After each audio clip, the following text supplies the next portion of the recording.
How to fix your Apple ID or password is incorrect on iPhone or iPad. So here is a full step-by-step guide. So let's check basic things first. Check your Wi-Fi connection. First of all, drag down the control center from the top right corner of your screen and make sure that you have a strong internet connection connected to your iPhone. If you do not have it, then you can simply turn on the cellular data, or also you can restart your router or Wi-Fi. Tap on the settings.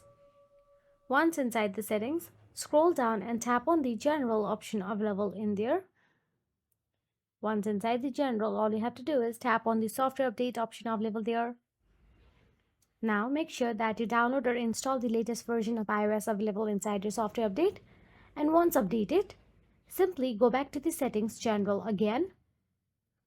Now, once back to the settings general, all you have to do is scroll down till the bottom and tap on the transfer or reset iPhone. Then tap on reset, then tap on reset network settings.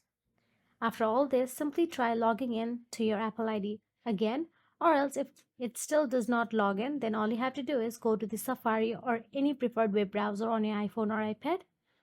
Then go to the appleid.apple.com. Simply search for it.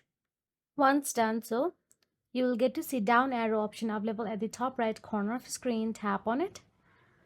Once you tap on it, tap on the sign in. Then you will get to see Apple ID sign in box option available here. Simply enter your credentials and try again.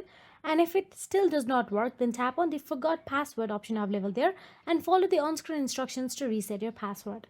And that is it. If you found this video helpful, please like, share and subscribe, and thank you so much for watching.